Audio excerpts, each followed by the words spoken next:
estaremos hablando sobre el calzado. ¿Alguien ha escuchado sobre el calzado? Yo creo que todos, ¿no? La armadura de Dios como calzado, o como podríamos decir, sandalias, zapatos, guaraches. Muchos tienen, de hecho, ¿qué ustedes? Bueno, no calzado.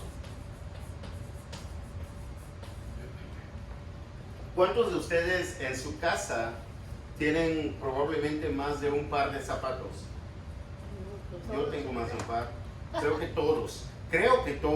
Sí. Vamos a incluir como zapatos las sandalias. ¿Cuántos tienen sandalias en su casa? Y si ustedes se ponen a pensar los diferentes tipos de zapatos que tienen, cada zapato tiene diferente propósito, ¿o no? Sí, cada zapato tiene diferente propósito. Por ejemplo, regularmente las sandalias, ¿para qué usas las sandalias? Para andar en casa. O las pantuflas, como quieras llamar, para andar dentro de la casa, más cómodos, más libres, y estamos para el verano se usa mucho. Durante el verano, dependiendo de dónde vayas a ir con las sandalias. Por ejemplo, si vas a la playa, probablemente vas a llevar sandalias, ¿verdad? Lo más probable. Ok, el punto es que diferentes calzados, diferentes zapatos se usan para diferentes cosas. Alguien, por ejemplo, en su trabajo tiene cierto tipo de zapatos que tiene que llevar. Bueno, sí. Yo en mi trabajo, el calzado, los zapatos, es muy importante que tengamos cierto tipo de zapatos.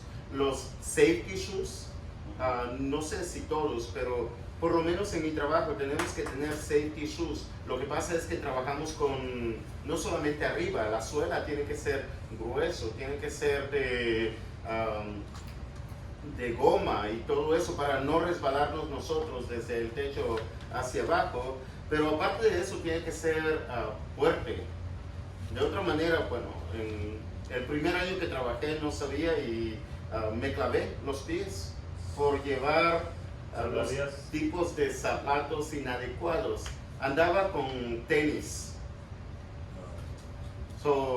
Si ustedes tienen tenis, no usan esos tenis para trabajar. Lo más probable es para correr, para andar en la calle, para ir a la tienda, para ir de compras o para hacer ejercicios. Hay algunos que tienen diferentes tenis para diferentes deportes y todos, el punto otra vez es que diferentes calzados sirven para diferentes propósitos. Bueno, los soldados tenían su calzado que tenían algo así como púas en la suela. Tenían púas en la suela y por lo tanto eso los ayudaba a permanecer firmes siempre. Que el Señor bendiga a William y Julia. Los niños pueden pasar a su clase. Yo sé que ya fueron a ver y no hay nadie. Pueden llamar a David, por favor, que pase con los niños. David se fue con los jóvenes. Vio que no hay niños y sí ya lo llamaron. Okay. Muy bien. Vamos a abrir nuestras Biblias en el libro de Efesios capítulo 6 versículo 15.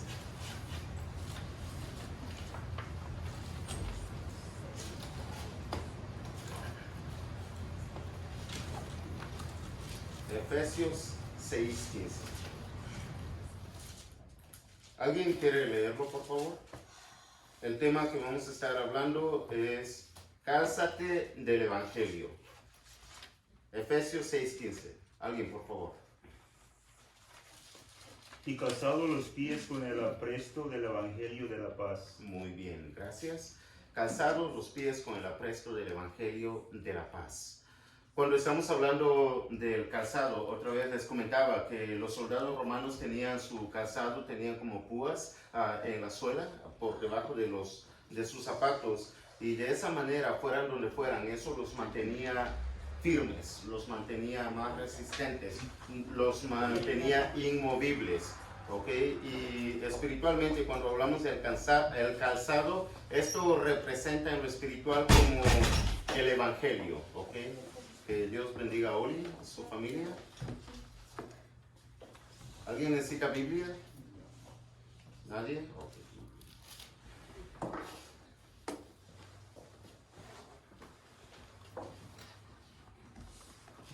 La pregunta es esta, ¿ok? ¿Qué hacen los zapatos en el caso espiritual? Porque otra vez, ¿qué representa el calzado? ¿El evangelio? El evangelio. Dice ahí más específico, el evangelio de la paz. La pregunta entonces, ¿qué es lo que hacen los zapatos para que nosotros podamos permanecer firmes ante los ataques del diablo, ante las acechanzas de Satanás? ¿Qué es lo que hacen los zapatos?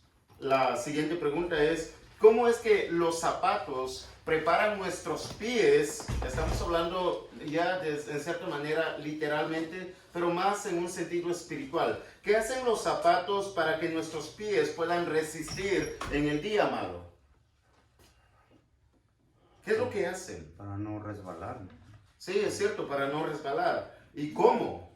¿Cómo lo hacen? Y es lo que vamos a estar analizando el día de hoy, ¿ok? Hablando un poco sobre eso. Obviamente, lo primero que debemos hacer es explicar lo que es el Evangelio de la Paz. Yo creo que todos ustedes ya saben lo que es el Evangelio de la Paz. Primero voy a explicar un poco lo que es el Evangelio. ¿Alguien no sabe lo que es el Evangelio? Levanta tu mano si no sabes lo que significa esa palabra o la definición, bueno, más que la definición, lo que significa bíblicamente. Si no sabes lo que significa el Evangelio, levanta tu mano. Si no levantas tu mano y no sabes, probablemente ahorita te voy a preguntar. ¿Sí sabemos todos? Muy bien. Isabel, ¿qué significa Evangelio para ti? Bíblicamente, ¿te pusiste nerviosa? Oli. Ok. ¿Verdad que luego no levantan la mano? No, evangélicamente. No sabes lo que es evangelio. Ok. Julia, ¿qué es evangelio? ¿Qué significa evangelio? El mensaje. Dice Julia, es el mensaje. William, ¿qué es evangelio? La muerte, la sepultura y la resurrección. Ok, muy bien. Muchos de nosotros lo conocemos como las buenas nuevas, ok. Pero lo que acaba de mencionar William se encuentra en 1 Corintios capítulo 15, versículos 3 al 4. Así es. ¿Alguien quiere leerlo? Estamos explicando primero lo que es el Evangelio de la Paz para poder entender cómo es que el Evangelio nos ayuda contra los ataques del diablo, porque es parte de la armadura de Dios. 1 Corintios 15, no pierdan, solamente una frase. 15, 1 al 3. ¿Alguien quiere leerlo? 1 al 3. Sí, perdón, 3 al 4. 4. Porque 3 y 4. primeramente os he enseñado lo que asimismo recibí, que Cristo murió por nuestros pecados conforme a las Escrituras, y fue sepultado y que resucitó al tercer día conforme a las Escrituras. Muy bien, gracias. Y ahí está Pablo enseñando lo que es el Evangelio en la carta de los Corintios. Dice que él había recibido primeramente eso, el Evangelio de la paz. Y dice que Cristo murió por nuestros pecados. Nótese que Él se incluye, porque Cristo murió por los pecados de toda la humanidad. Cristo murió por los pecados de la persona más mala que podamos pensar nosotros. Incluso por las personas más buenas que podamos nosotros pensar. Alguien me preguntó hace un par de semanas, ¿qué es lo que va a pasar con las personas buenas? Porque hay personas buenas. ¿Qué va a pasar con ellos? Si nunca obedecen al Evangelio, porque son personas buenas, ¿pueden salvarse o no? La respuesta a esa pregunta es un definitivo no. No. Definitivo no. Porque no hay nadie que sea bueno, absolutamente bueno. No hay nadie. Cristo vino y murió por todos. Buenos, entre comillas, y malos. Sí, Julián. Ni aún uno, dijo. y no hay que haga el bien, no hay ni aún ninguno, nadie. El único bueno es el Señor Jesús, y todavía dice, solo el Padre es bueno, solo mi Padre. Pero no solamente termina ahí con la muerte, el hecho de que Dios nos amó tanto que mandó a su Hijo para que muriera por nosotros en nuestro lugar, sino que obviamente para confirmar su muerte, porque por ahí se han levantado diciendo que no murió, solamente fue desmayado, solamente se privó, etc. No, el Señor Jesús murió y la evidencia es de que fue sepultado por 3 días. Estuvo en la tumba, ¿ok? Sin embargo, la tumba no lo pudo retener, así que al tercer día se levantó victorioso, resucitó de entre los muertos, y no solamente eso, sino que muchos lo vieron, incluso algunos lo tocaron, por ejemplo Tomás, pero después ascendió a los cielos, y desde los cielos reina por toda la eternidad ahora. Ok, acabo de explicar lo que es el Evangelio, ok, y sí, es un mensaje que nosotros hemos recibido, primeramente como Pablo, cuando nosotros comenzamos a creer, cuando nosotros nos bautizamos, recibimos el Evangelio. ¿Sabían ustedes que el Evangelio se recibe precisamente de la misma forma que significa el Evangelio?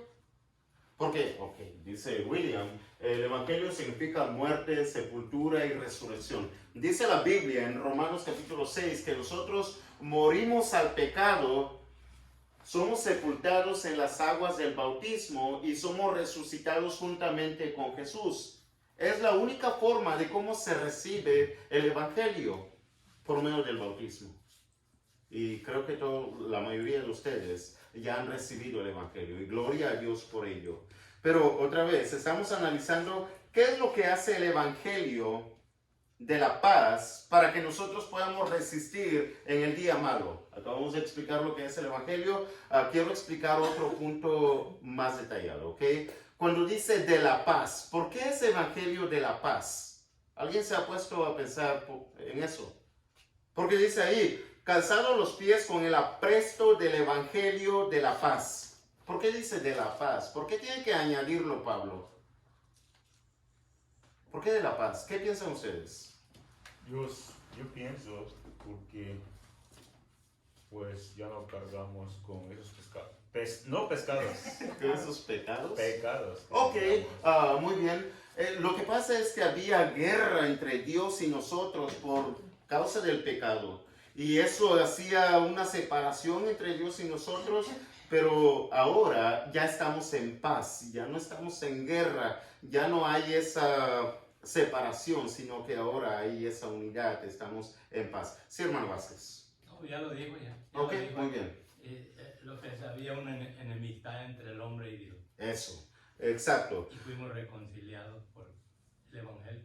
Así es. Y Pablo mismo ya había enseñado esto mismo en la carta de los Efesios, donde dice en Efesios capítulo 2, versículos 13 al 18, lo voy a leer rápidamente, ¿ok?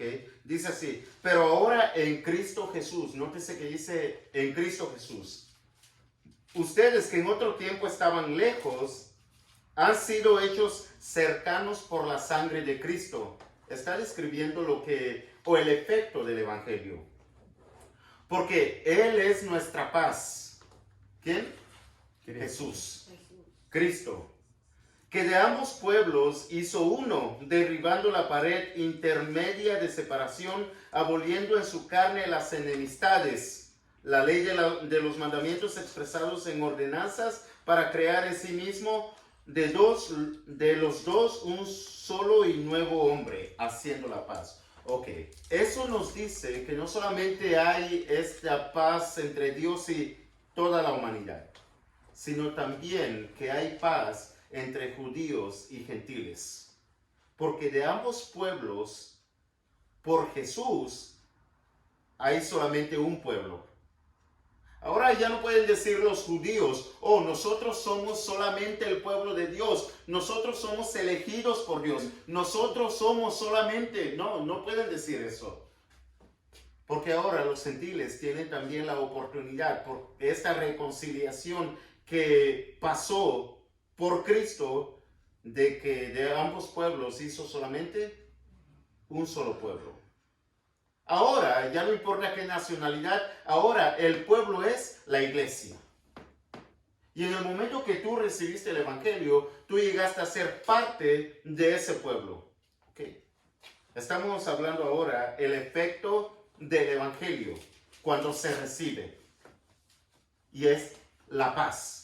No solamente entre los judíos y gentiles, sino entre toda la humanidad para con Dios. ¿Ok? ¿Alguna pregunta o comentario sobre este asunto? Sobre lo que acabamos de decir. Bueno, hace un rato decías que nadie es bueno. Porque uno por uno mismo, por más bueno que sea, por lo que haga, ya sea caridades o lo que sea, aún así no podemos salvarnos por Así nosotros es. mismos. Bueno, esperaba a este señor Pedro, lo esperaba porque estuvimos en su casa el viernes y muy amables ellos, y ahí estábamos hablando sobre Cornelio un poco y cómo es que Cornelio era una muy buena persona,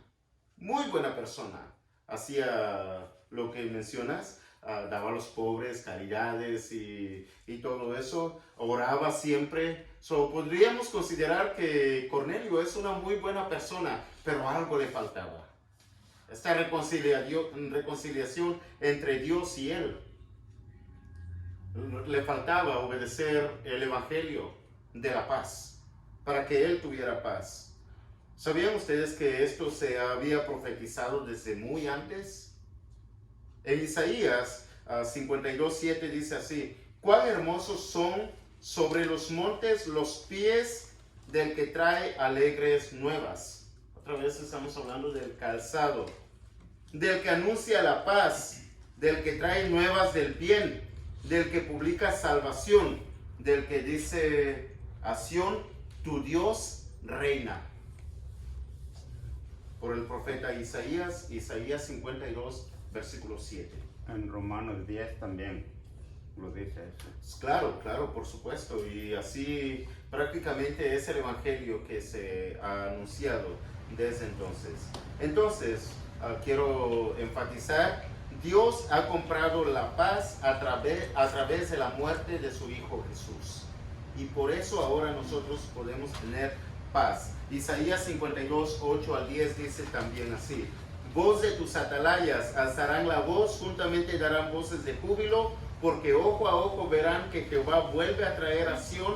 Cantad alabanzas, alegraos juntamente, soledades de Jerusalén, porque Jehová ha consolado a su pueblo, a Jerusalén ha redimido. Jehová desnudó su santo brazo ante los ojos de todas las naciones. Nota, de todas las naciones. Y todos los confines de la tierra verán la salvación del Dios nuestro.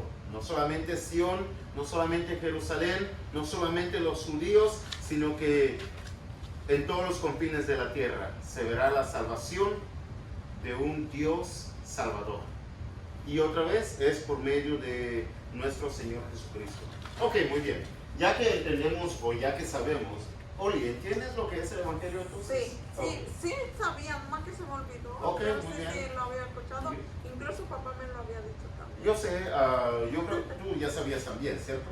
Se nos olvidan a veces las cosas. Y estamos aquí para acordarnos, ¿ok? Y obviamente para saber otras cosas, como por ejemplo, cómo nos ayuda el Evangelio para poder resistir en el día malo. Ya que conocemos lo que significa el Evangelio, ya que sabemos el efecto del Evangelio, trae paz. Necesitamos entonces saber cómo es que el Evangelio nos prepara para resistir en el día malo, ¿ok? ¿Qué piensan ustedes? ¿Cómo nos prepara el Evangelio? Yo puedo pensar en dos formas, en dos cosas. ¿Cómo es que nos prepara para poder estar firmes ante todas las acechanzas del diablo, ante todos los ataques del diablo? Mira que cuando estamos hablando de las acechanzas, de los ataques del diablo, estamos hablando de sus dardos, pero no solamente de el diablo mismo, sino que estamos hablando de toda diferente doctrina que se ha levantado en el mundo. Estamos hablando también de todas las personas que puedan venir con sus diferentes creencias. Estamos hablando también de todas las debilidades que nosotros podamos tener, porque todos tenemos debilidades, diferentes debilidades. Yo tengo debilidades, pero sé que ustedes también tienen debilidades. ¿Cómo lidiamos? ¿Cómo nos ayuda el Evangelio para poder resistir ante estas debilidades, ante estas creencias, ante todas las cosas que puedan levantarse en contra de nosotros? ¿Cómo puede el Evangelio ayudarnos para permanecer firmes? Porque este es el punto de toda la armadura de Dios, para que puedas resistir, para que puedas mantenerte firme en el día malo. Esa es la primera cosa que yo puedo pensar. Sí, hermano Vázquez. ¿Cómo nos podemos proteger? Es vistiéndonos precisamente vistiéndonos, poniéndonos el Evangelio así como se pone un vestido para protegernos, Por eso dice la palabra de Dios, el Evangelio es poder de Dios.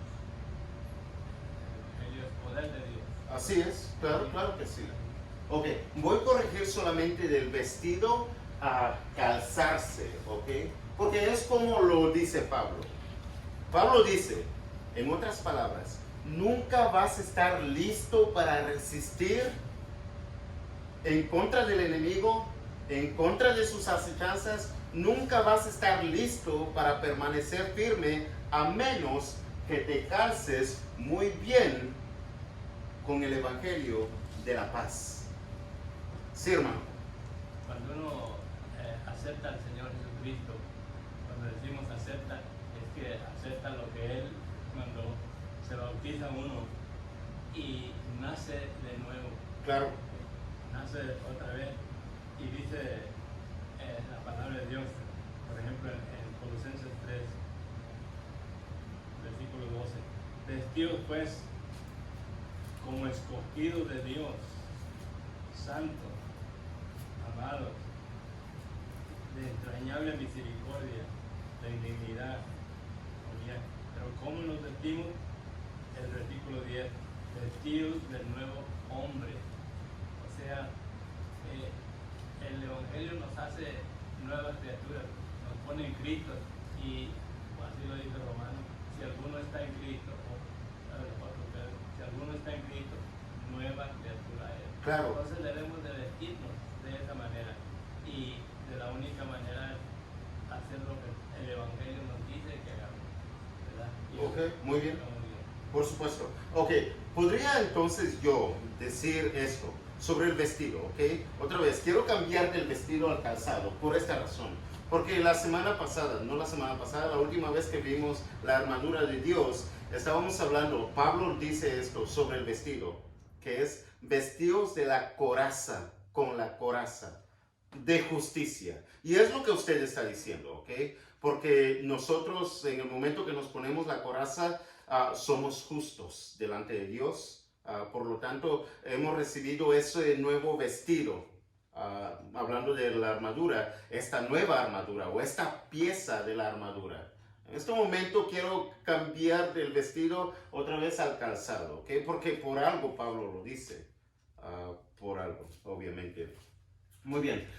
Y tiene toda la razón, ¿ok? No estoy tratando de decir que no es cierto, es totalmente cierto. Así lo dice también lo que acabó usted de leer, Colosenses. Sin embargo, cuando nosotros ponemos bien nuestros calzados, recuerda que diferentes zapatos tienen diferentes propósitos, ¿ok? ¿Cómo tú sabes cuando tus hijos están listos para salir realmente? Quizá ves si ya tienen su chamarra puesta. Pero creo que lo más importante para salir afuera es dejar las sandalias y ponerse ya sea los tenis, ya sea los zapatos, para cualquier actividad que vayan a hacer. Porque si van descalzos, ¿los dejas salir? Lo más probable es que no. Porque tiene que llevar los zapatos adecuados para donde van a ir, para lo que vayan a hacer. Bueno, de esa misma forma, no puedes salir, pelear, no puedes simplemente no estás preparado si no te has puesto el calzado del Evangelio bien. Ahora, cuando decimos bien, lo primero que se me ocurre es esto. Saber exactamente lo que Dios ha hecho por nosotros. ¿Sí sabes exactamente lo que Dios ha hecho por ti? Dice William, muerte, sepultura y resurrección. Sí, es cierto, definitivo. Pero es algo como muy por encima. Pero el hecho de que Dios haya mandado a su único hijo, el hecho de que Jesús haya llevado el infierno en su carne, la cruz, de cómo murió, cómo fue despreciado, todo lo que Dios hizo, todo lo que Dios pasó, todo lo que Jesús pasó, todo eso, al punto de matarlo de la manera más horrible que podían haberlo matado, y lo mataron. Cuando yo merecía ese castigo, cuando nosotros sabemos lo que Dios hizo exactamente para con nosotros y cómo nos amó y cómo quitó esa enemistad y cómo ahora hay paz, cuando yo mantengo eso siempre en mi mente y nunca se me olvida, entonces quiere decir que estoy preparado, o por lo menos estoy preparándome para pelear contra las acechanzas del diablo. Pero ¿a cuántos de ustedes se les olvida varios días? Durante la semana tal vez. ¿Nadie? Si nadie, es excelente. ¿Se olvida qué? Se olvida lo que Dios ha hecho por ti. Oh, Porque si se te olvida, mira, este es el ejemplo. ¿Cómo puedes saber tú si se te olvida o no? Cuando se levanta una tentación y tú cedes a la tentación, es porque has olvidado lo que Dios ha hecho por ti. Cuando, por ejemplo, cualquier vicio, cuando ves aquello que quieres porque es tu debilidad, es tu vicio, y vas y lo tomas, es porque se te está olvidando, o por lo menos quieres hacerte, como dicen por ahí, de la vista gorda. Te estás olvidando lo que Dios ha hecho realmente por ti. ¿Cuánto te amó? Dice Tito capítulo 2 versículos 11 al 14 así: porque la gracia de Dios se ha manifestado para salvación a todos los hombres, enseñándonos que renunciando a la impiedad y a los deseos mundanos, vivamos en este siglo sobria, justa y piadosamente, aguardando la esperanza bienaventurada y la manifestación gloriosa de nuestro gran Dios y Salvador Jesucristo, quien se dio a sí mismo por nosotros para redimirnos de toda iniquidad y purificar para sí un pueblo propio celoso de buenas obras. Otra vez, espero que ninguno de nosotros nunca se nos olvide lo que Dios ha hecho por nosotros. ¿Qué es lo que Dios ha hecho por nosotros? Bueno, en pocas palabras, murió, fue sepultado, resucitó al tercer día, Jesús. En otras palabras, nos dio salvación a tal precio, y todo por amor, sin nosotros merecerlo. Es lo que Dios ha hecho por nosotros. No lo tengamos como poca cosa, porque es lo máximo que Dios pudo haber hecho, pudo haber dado por nosotros. Sí, hermano Vázquez. Yo creo que por eso es que la palabra de Dios nos dice que debemos tomar la cena del Señor semanalmente, que no se nos olvide, ya que sabemos que tenemos que trabajar 6 días y el séptimo día, o sea, el primer día de la semana, ponernos en comunión con Dios y no dejar de tomar la cena del Señor, porque dice la palabra de Dios así pues, todas las veces que comieres este pan y bebieres esta copa, la muerte del Señor anunciáis hasta que Él venga. Claro. Así que una de las maneras para recordarnos es siempre estar en comunión con Dios. Así es, hermano. ¿Sabían que ese es el propósito de la cena, para que nosotros nos acordemos siempre? Ese es el propósito. Gracias, hermano.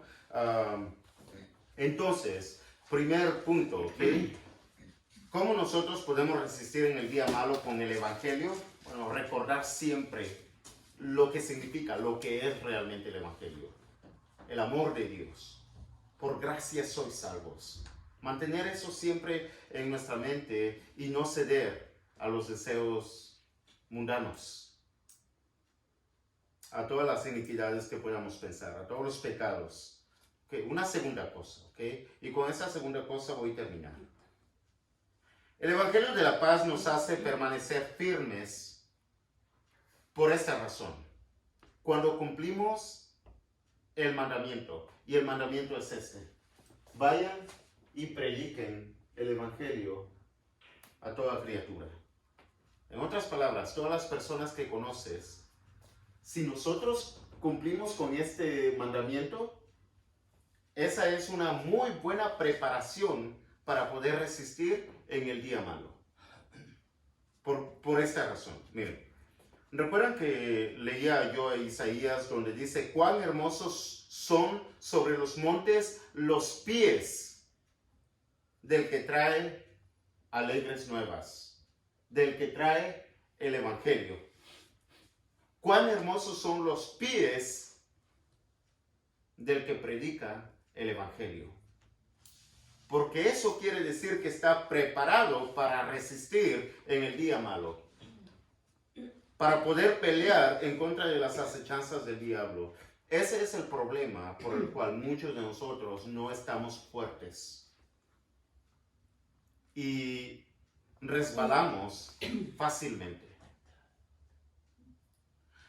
Nuestra fe se fundamenta bastante cuando nosotros proclamamos el Evangelio. Nuestro conocimiento crece.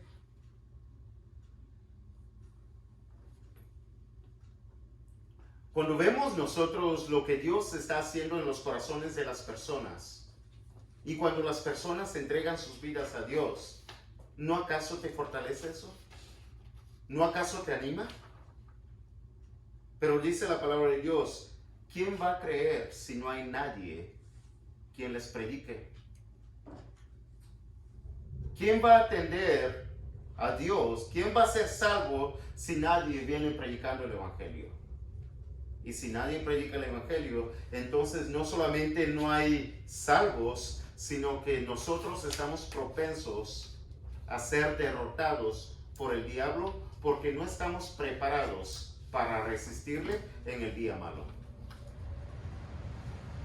¿Sí ven la importancia no solamente de recordar lo que Dios ha hecho por nosotros por medio del Evangelio, sino la importancia también de llevar este Evangelio a todas las personas que conozcamos? Importantísimo, ¿no? Es la única manera de cómo nosotros podemos resistir en el día malo. En sus hojas tengo un punto más, y es el llamado a la sumisión. Quiero resumir todo eso en una sola frase, ¿ok? Cuando nosotros recibimos el Evangelio de salvación, nosotros tenemos que humillarnos bajo la mano poderosa de Dios, porque como habíamos leído antes, dice Isaías: tu Dios reina. Dios es el Rey de Reyes. El Señor Jesús, uno de los títulos que lleva es Rey de Reyes, Señor de Señores. Y para tener paz necesito yo humillarme delante de su presencia, siempre. De otra manera no voy a tener paz. Otra vez quiero esta última frase: para encontrar la paz debemos someternos al Rey o recibir el castigo eterno. Punto. Y quiero concluir obviamente diciendo: aquí hay agua. ¿Qué impide que seas salvo, que seas bautizado? Si no has aceptado el Evangelio de la paz, hoy es el día. Recuerda, es la única forma de que puede haber paz, no solamente en tu vida, sino también entre Dios y tú. Porque ahorita, antes de eso, no hay paz, hay enemistad, hay guerra entre Dios y tú.